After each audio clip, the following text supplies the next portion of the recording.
Viral केली जात आहे. हे अधिकारी ह्या गटाचे आहेत, हे अधिकारी या गटाचे आहेत. बीडमधील अधिकाऱ्यांच्या विषयी अशी शंका उपस्थित केली जाते दोन्ही बाजूने. अधिकाऱ्यांनी नेमकं काम कसं करायचं आणि ही सगळी परिस्थिती बदलण्यासाठी तुम्ही काही वेगळे सूचना करणार का प्रशासनाला?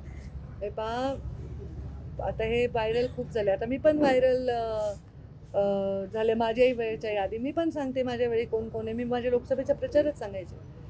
कधी मला तर वाटत नाही की मी अधिकारी घेताना त्याचा CR शिवाय काय पाहिलेलं आहे. तो कसा दिसतो, त्याची उंची किती, त्याचं वजन किती, त्याच्या घरी कोण आहे, हे माझा प्रश्न नाही. त्याचा CR कसा आहे, तो कुठल्या क्षेत्रात चांगलं काम केलं आहे का, हे बघूनच घ्यायला पाहिजे. त्या अधिकाऱ्यांनी पण तेवढंच काम केलं पाहिजे. उलट अधिकाऱ्यांनी राजकीय अभिनिवेश बाजूला ठेवूनच काम केलं पाहिजे. त्यांच्यासाठी सरकारचं योजना करणं एवढाच त्यांचं काम पाहिजे आणि त्यांनी तेच केलं पाहिजे. आरोप प्रत्यारोपाचं त्यांनी जास्त मनावर परिणाम करून घेऊ नये.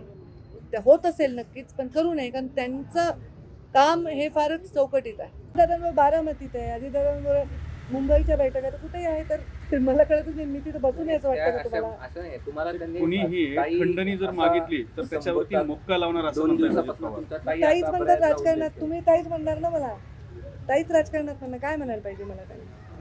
ताई जर कोणी खंडणी कौटुंबिक कलह होता खूप वर्षापूर्वी, आमच्यात काही कौटुंबिक कलह पूर्वीचा म्हणजे कौटुंबिक कलह नव्हता. आम्ही दोन वेगळ्या पक्षाचे वेगळ्या विचारांचे होतो. कौटुंबिक काय आमचे वैयक्तिक भांडणं वगैरे काही नव्हतं. आरोप या सगळ्या गोष्टीमुळे हा प्रश्न विचारतो. पूर्वी जे हो ना, मग त्याच्या सगट आम्ही इथे आहोत. तर ते विषय कौटुंबिक वैयक्तिक विषय नसतो, तो एक राजकीय विषय आहे.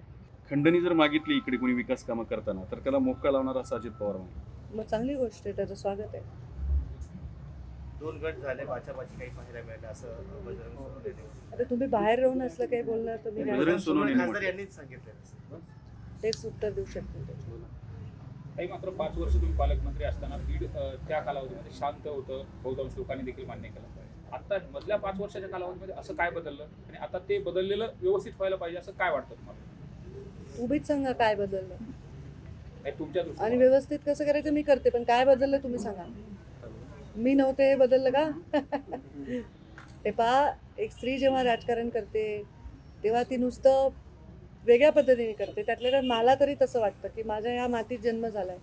इथे मी नुसते भौतिक विकास करून जमणार नाही. तर इथे आतून माणसाचाही विकास झाला पाहिजे.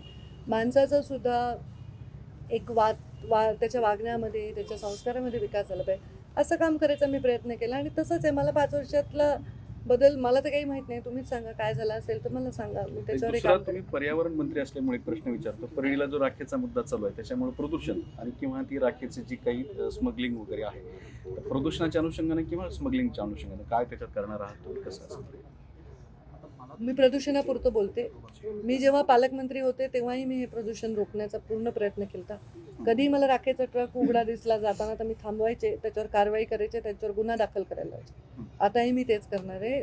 राखेचं प्रदूषण नियमाने ती राख उचलली जावी, नियमाने कव्हर करून न्यावी. अशा प्रकारचं कुठेही प्रदूषण आढळलं तर त्याचा ज्याचा ट्रक आहे त्याच्यावर आणि जिथे तो चाललाय आणि जिथून तो चाललाय या सगळ्यांवर कारवाई होईल. राखेच्या विक्रीबाबत काही नियम करणार आहात? तो माझा संबंध नाही.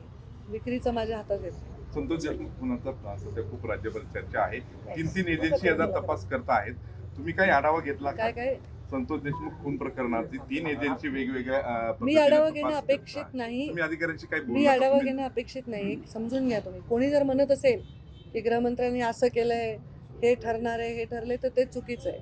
मी आढावा घेणं अपेक्षित नाही. हे गृहमंत्रालयाचा विषय आहे आणि मला आढावा देणार पण नाही ते, कारण या विषय गोपनीय असतात. हे फक्त कोर्टासमोर सादर होतील. जर कोणी अशा काही म्हणत असेल की मला ह्याची माहिती आहे, त्याची माहिती आहे, तर ते संवैधानिक कक्षेच्या बाहेर आहे. मी आढावा घेणं अपेक्षित नाही. मी गृहमंत्री नाही. गृहमंत्री आढावा घेतील, पोलीस आढावा घेतील आणि ज्युडिशरी त्याचा निर्णय नेत्यांनी आढावा घेतलाच नाही पाहिजे. नेत्यांनी आढावा घेतला नाही पाहिजे. माझे गृहमंत्री माझ्या पक्षाचे आहेत, माझे नेते आहेत, माझ्या पक्षाचे नेते आहेत, राज्याचे मुख्यमंत्री आहेत आणि त्यांनी जर तपासाची दिशा ठरवली आहे आणि त्यांनी वचन दिलंय की न्याय देणार, तर तो तपास चुकीचा चाललाय असं मी म्हणणं मला नाही वाटत योग्य. परळीमध्ये ज्या खुनाच्या घटना यांची देखील 15 महिन्यापूर्वी हत्या झाली होती. अद्याप एकही आरोपी अटक नाही.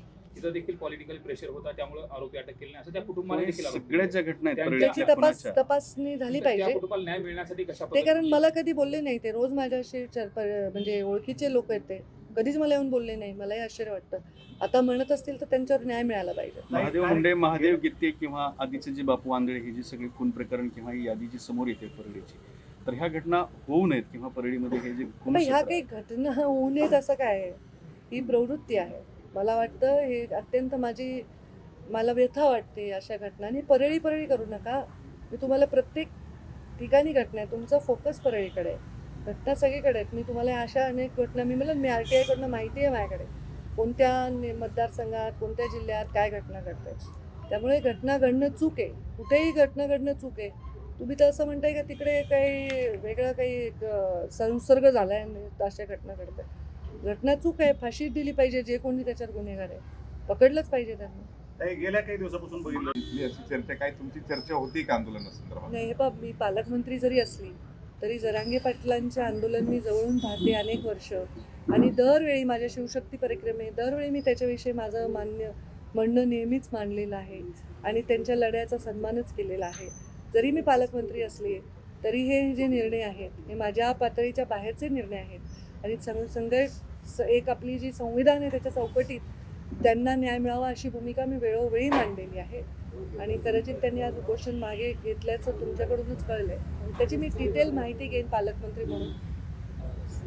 धनंजय मुंडेंचा राजीनाम्याच्या बाबतीत अविरत प्रक्रिया बदल होत असतो. पण जेव्हा मी पहिल्यांदा जिल्हा नियोजनच्या बैठकीला स्वतः मंत्री म्हणून आले तेव्हा माझ्यासोबत प्रीतमताई खासदार होत्या. आणि आज मला राहून आठवण येत होते की प्रीतमताई 5 वर्ष माझ्याबरोबर खासदार होत्या. यावेळी नवीन खासदार आलेले आहेत. आणि मला वाटतं नमिता मुंदडा माझ्याबरोबर नव्हत्या. मी जेव्हा 5 वर्ष होते त्या नवीन दिसल्या. आणि विजयसिंह पंडित नवीन आमदार आलेत. बाकी जवळपास टीम तीच होती. या सगळ्या DPDC मध्ये जे बीडमधलं वातावरण आहे किंवा या संदर्भात अजित पवारांनी काही सूचना दिल्याची माहिती आहे. काय सूचना होत्या त्या आणि काय काय सांगितले? पण अजितदादांनी जशी एक अकॅडमिकली बैठक कंडक्ट करायची असते तशीच कंडक्ट केली. त्यांनी अधिकाऱ्यांना जशा आम्ही सुद्धा इथले बीडचे असून सुद्धा पालकमंत्री म्हणून ज्या सूचना देऊ तशाच त्यांनी सूचना दिल्या. म्हणजे मी स्वतः पालकमंत्री असताना म्हणायचे चुकीचं काम झालं नाही पाहिजे, कडक काम करा. तसंच त्यांनी चांगलं काम करा असं सगळ्यांना सांगितलेलं आहे. आणि पक्षपातीपणा करणार नाही हेही त्यांनी सांगितलंय. दहशतीचा जो मुद्दा होता म्हणजे बीड जिल्ह्यातली दहशत किंवा बीडची बदनामी वगैरे हा मुद्दा सुद्धा चर्चेत आला असं बजरंग सोनवणे म्हणजे तसं काही झालं का? त्याची काही चर्चा झाली दहशतीचा? मला नाही दिसलं अशी काही चर्चा. ताई, बीड जिल्ह्यात याच्यावर एक चर्चा वगैरे असं काही झालं. बीड जिल्ह्यात सातत्यानं तेच अधिकारी येतात. आता जिल्हाधिकारी सुद्धा खूप वर्ष इथंच होते असं सांगितलं होतं. त्याच्यावर काही चर्चा झाली का DPDC मध्ये? तो विषय जिल्हा नियोजनचा नाही. आपला अभ्यास अपूर्ण असतो. आपण पण प्रश्न विचारतो तर हे विषय जिल्हा नियोजनचे नसतात. मागच्या वेळी काय निर्णय झाले त्याचा अनुपालन अहवाल असतो. त्याच्यावर आता कार्यकारी काय करणार अधिकारी हे असतं. हे विषय जिल्हा नियोजनचा नाही. बैठकीनंतर अजितदादावर तुमची ह्या व्यतिरिक्त काही चर्चा झाली का? माझी बैठक झाली. बैठकीनंतर माझी काही त्यांच्याशी चर्चा झाली नाही. आणि जरी मी त्यांच्याशी चर्चा केल्या एकदा नाही अनेकदा तर त्या चर्चा मी तुम्हाला सांगेन कशा होतं. राज सध्या धनंजय मुंडे ठाकरेंचं यांचा विषय खूप चर्चेमध्ये आहे. आज त्या विषयावर दादांशी तुम्ही काही बोलला का, एक बहीण म्हणून किंवा एक सहकारी म्हणून? माझं म्हणणं आहे कुठल्याही विषयात आपण हस्तक्षेप करणं योग्य नाही. राज ठाकरेंनी बऱ्याच अनेक दिवसानंतर ही बैठक झाली होती DPDCची. ती वादळी होती का एकदम शांततेत होती? कारण अपेक्षा होती की खूप आतमध्ये ती शांततेत झाली त्याच्यामुळेच तुम्हाला काही त्याच्यात सापडत नाहीये. शांततेत झाली. साहजिक आहे. बैठक म्हणल्यावर विधानसभेत काही वादळी नसतात का? विधानसभेचे अधिवेशन आमदार बोलतात, चर्चा करतात, अधिकाऱ्यांनी हे केलं नाही ते म्हणतात. तसं तर एखादा अधिकारी आपलं बोलतोच तशाच पद्धतीची झाली. मला काही वेगळी बैठक झाली असं वाटलं नाही. इतके वर्ष मी DPCच्या बैठका अजितदादा- फक्त वेगळेपण हे होतं की दादा पालकमंत्री म्हणून आले. दादांचा तुमचा अनुभव खूप वर्षाचा आहे. दादांची एक वेगळी स्टाईल ऍक्च्युली माझा दादांचा अनुभव नाही. मी पहिल्यांदा दादांशी आत्ता पहिल्यांदा संलग्न झाले, काम करते.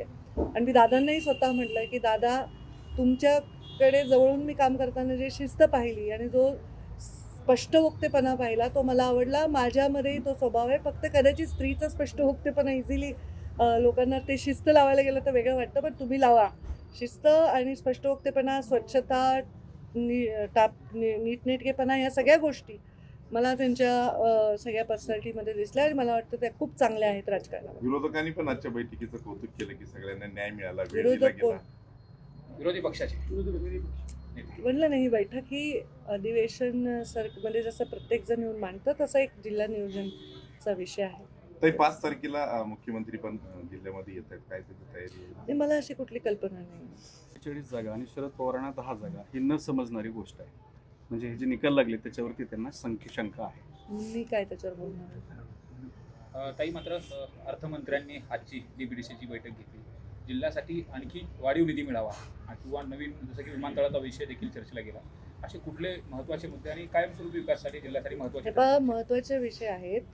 सर्वात अजितदादांनी जे सांगितलं की या जिल्ह्यामध्ये बरेच उद्योग येऊ इच्छितात, त्यामुळे पहिलं सगळ्यात महत्त्वाचं आहे की तुमचं पण ही जबाबदारी, तुम्ही पण या जिल्ह्याचे रहिवासी आहात, काही आलेत संभाजीनगरवाले पण बाकीचे, तर तुम्ही या जिल्ह्यामधली सगळी एखाद्या घटना, एखादा दुर्दैवी प्रसंग याच्यामुळे जिल्ह्याची आपली जी प्रतिमा आहे ती डागाळली नाही पाहिजे, जेणेकरून बाहेरचे लोक इथे उद्योग टाकायला येऊ शकतात. मी पालकमंत्री असल्यापासून विमानतळाचा प्रयत्न मी पण करत होते, पण जेव्हा शासनाने निर्णय घेतला की शासकीयच जागा पाहिजे तर तेवढी जागा एका ठिकाणी मिळणं हा एक प्रश्न होता. आणि तो प्रश्न कसा सोडवायचा तर दादा म्हणले त्याच्यामध्ये काही मदत करू, आर्थिकसुद्धा अडचण आली तर, आणि विमानतळाचा विषयही मार्गी लावू. तर खूप चांगला तो त्यांनी वेलकम केला. काही रेल्वेचे विषय कोणी मांडले, निधीचे विषय मांडले आणि ते सगळे सकारात्मक चर्चा झाली. उपाययोजना करणार आहेत, ते दूर करण्यासाठी काय करणार? पर्यावरणामध्ये प्रदूषणाचे 2 प्रकार असतात. एक प्रदूषण असतं जे खरंच प्रदूषण असतं आणि एक प्रदूषण असतं त्याची अफवा असते. मला असं वाटतं की या जिल्ह्यामधला नागरिक इतका या सगळ्या राजकारणाच्या चक्कीमधून पिसून आलेला आहे की त्याच्या मनामध्ये अशा प्रकारचं वातावरण फार काळ टिकणार नाही. तो टिकावा असेही प्रयत्न होतील, ते व्हावा असेही प्रयत्न होतील. पण मला असं वाटतं की बीड जिल्हा हा एक असा जिल्हा आहे जिथे सगळेजण अत्यंत एकोप्याने राहतील. हां, ज्याला काहीही राजकारणाशी लाभ नाही, ज्याला काहीही कुठल्याही गोष्टीची अपेक्षा नाही, अशा माणसाचं मत महत्त्वाचं आहे. आणि मला वाटत नाही की त्यांना जिल्ह्यामध्ये असं कुठलंही वातावरण कधी झालेलं आहे.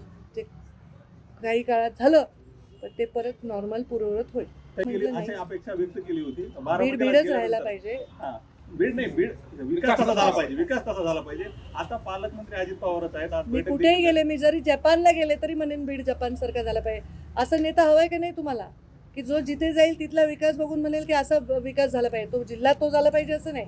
तर मी जिथेही जाईन तिथे वाटेल की हा जिल्हा असा विकासाचा व्हावा. त्या दिशेने काय प्रयत्न सुरू होतात? आज पहिली भेट होती. त्या दिशेने प्रयत्न सुरूच आहे ना. माझ्या 5 वर्षाच्या काळात पहिले रोड नव्हतं, इन्फ्रास्ट्रक्चर नव्हतं, रेल्वे नव्हतं, पाण्याचे दुष्काळ होता. त्या सगळ्या गोष्टींची लढत इथपर्यंत आलो आहे. आणि आता जरा इन्फ्रास्ट्रक्चर तयार करून जास्तीत जास्त इथे लोकांना चांगला विकास द्यावा याचा प्रयत्न आमचा आहेच आहे. तो प्रयत्न यशस्वी व्हावा अशी प्रार्थना करते. आता रेल्वेचं स्वप्न देखील पूर्ण होतंय. रेल्वे उद्घाटनाच्या प्रतीक्षेत आहे, बीडपर्यंत पोहोचते, परळीपर्यंत लवकर पोहोचेल अशा पद्धतीने रेल्वेचे अधिकारी सांगतात. कसं बघता याच्याकडे आणि रेल्वे आल्यानंतर विकास होईल का? आणि ह्या रेल्वेमध्ये श्रेयवाद खूप मोठा चालू आहे. श्रेयवाद जरी असलं तरी ही रेल्वे पूर्ण हवी वाद आहे. केव्हा असतो? जेव्हा 2 लोक बोलतात. आम्ही तर काही म्हणतच नाही ना, आम्ही तर काही म्हणत नाही. जे आम्ही केले ते जगासमोर आहे. वाद केव्हा असतो? जेव्हा 2 माणसं वेगळी मतं मांडतात. आपण जे केलंय सगळं आजकाल ऑनलाईन आहे. कधी बजेट आलं, कोणी आणलं, सगळं आहे. परत सगळी राज्यातून सुद्धा ती चर्चा होते. त्याच्याबद्दल तुमची काय भूमिका आहे? कारण धनंजय ही मुंडे ही भूमिका पहिल्या वर्गामध्ये माणूस एकदा बसतो, 2दा बसतो, 3दा बसतो, ती सवय होऊन जाते त्याला. ही भूमिका मी एका वर्गात मांडली आहे. आता मी पुढची पास होऊन 12वी पास झाली तरी तुम्ही पहिलीतच आहे. नाही, त्याला दुसरं किनार अशी होती की काही दिल्लीला जात किनार आहेत काही आणि त्या नाही. परत दिल्लीला जाणार आहेत. हा विषय मी असल्यामुळं हे पहा, तुम्ही परत तुम्हाला ऐकणाऱ्याला कळतं आणि तुम्हालाही कळतं.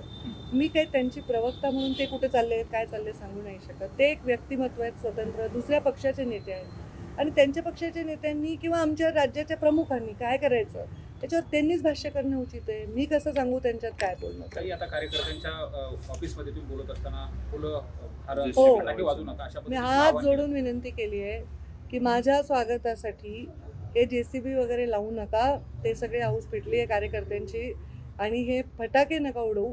आता काही ठिकाणी अंतरून ठेवले होते, त्यांनी माफी मागितली माझी. फटाके उडवू नका, कारण मी पर्यावरण मंत्री आहे आणि पर्यावरणाचा ऱ्हास होतो ह्याच्यातून.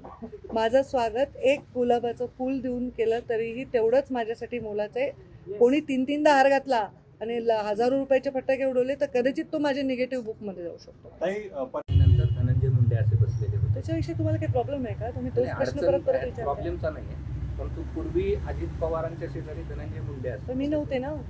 तुम्ही आज जवळ दिसलात. अहो इतका म्हणजे खरंच तुमच्या चॅनलला न शोभणारा प्रश्न आहे हा, तुम्हालाही नाही शोभणार प्रश्न हा प्रश्न आहे.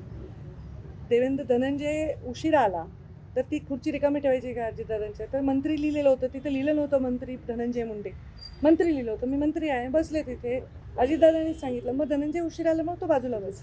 एवढं त्याच्यात काही केस पाडण्याची आवश्यकता नाही, आणि त्याच्याने प्रवृत्ती तुमची पण चांगली नाही दिसणार.